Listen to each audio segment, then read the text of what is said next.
everybody, welcome back to another episode of r/Maliciouscompliance, where a teacher gets the shock of her lifetime when she tells her student that she can't use lip balm in school. I hope you guys enjoy all of today's stories, and don't forget to subscribe for future videos just like this one. This first story comes from user Punchology. This is my sister's story, but it's too good to not share.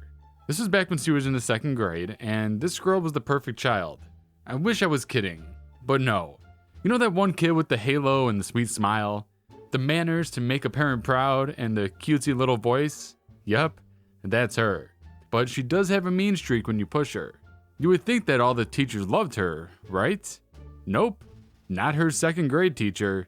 This woman was hellfire personified, and she for some reason hated my little sister. More often than not, my little sister came out of that classroom trying to hold back tears. Two more very important things about my sister. She has always had lips that get so chapped they would bleed, and she always carries around Carmex with her. So one day she's sitting in class with Hell's favorite teacher when she pulls out her little tub of Carmex, and the teacher immediately starts screeching at her to see her after class. End of class, and the teacher tells her that she must keep her Carmex with the school's office because it says medicated. And back in the day, you had to be literally dying for the office to give you your things. No joke, I'm asthmatic, and it took almost dying on the office floor for them to hand my inhaler over. But that's another story. My sister tries to explain that without the Carmex, her lips will bleed. But the woman does not care. Well, hell hath no fury, little a sweet baby ginger scorned. Very next morning, she doesn't use any in the morning, doesn't use any for the ride to school, doesn't use it before her sister hands the little tub of Carmex over to the office lady, who looks at her very confused, but just does not give a crap. And she heads off to class. She does her best to keep calm when she starts to feel her lips get chapped, keeping her lips as drawn in and neutral as she can. She spends most of her day with her head down and not speaking, until finally the teacher calls on her to answer a math question. Now, I should probably warn everyone that this might get a little graphic. Sister lifts her head up, looks at this woman right in the eyes, and smiles as wide as she can. Tears are rolling down her cheeks as she can feel her lips splitting open so badly that they're not just bleeding a little. It's rolling down her chin, mixing with her tears, down her neck, and onto the collar of her shirt. This woman, the teacher, screamed so loudly that us 3rd graders across the hall could hear it. My sister ended up ripping her lips so badly they had to page little 3rd grade me to call my mom to pick her up, and she had to stay home for a couple of days to recover. When she came back, however, not only did the teacher personally hand her Carmex over, she bought her a few more little tubs of the stuff just in case she ever ran out, and never bothered her again. I don't know if it was coincidence that year was the last year she taught, but a little part of me likes to think that she met her match in my little sister. And we also have a similar story posted by the user Pancreatic Potter in the comments. In the late 90s, I was a junior in high school and my family moved from one state to another. In the process of doing so, a lot of my household things had to be moved out of storage. The amount of dust that had accumulated was enough to cause me to have multiple sneezing fits, to the point where by the time we got everything unpacked in new states, I had blown a blood vessel on each nostril of my nose. After copious nosebleeds, I go to the doctor to get them fixed by chemical cauterization. A friend told me that she overheard our English teacher telling other students that I had to be making up the whole thing, or was grossly exaggerating the truth, when I had to miss a class 1 or 2 times. Well, a day or two after the cauterization, I was in class, not English class, and started sneezing, and the dam broke. I head up to the main office to call home so I can go back to the doctor. I'm sitting there trying to staunch the bleeding while I wait, and guess who walks right past me? My English teacher was waltzing through and literally did a double take when she saw me. Probably because in a desperate move to prevent recreating the elevator scene in The Shining, I had to use my own shirt until an alternative was acquired. I looked like a deranged murderer. Part of me really wanted to say, you should see the other guy, but instead opted for the dejected waif look to really nail home the shame. It must have worked, because she actually apologized and never brought it up again. Story number 2 comes from user I Am Doritos. My work involves me having to install hardware in all of my employer's assets. This makes me fairly unavailable for all my other responsibilities, but it only happens on occasion, so it's normally no big deal. It only gets costly if I'll be away for extended amounts of time. As it so happens, we acquired another project a couple of states away in New Mexico, so I needed to go on site for a week or two to get all the assets in line. I drive the 14 hours to get on site and arrive on a Monday, only to find out that my cell phone provider has no towers in the area. so my phone is effectively a high-tech Rolodex. I tell them I'll need them to pick me up a little prepaid phone on whatever network works best in the area. I'm not picky, I just need a crappy $100 phone for the next 2 weeks. They tell me they'll have it waiting on me in the office Tuesday morning.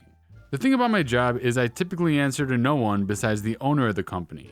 I know my job inside and out, and I know who I need to talk to whenever I need something. And I'm damn good at what I do. I'm not a complete jerk, but I'm used to my employer giving me whatever I say I need because they know that if I need something, there's a reason for it. Enter our problem.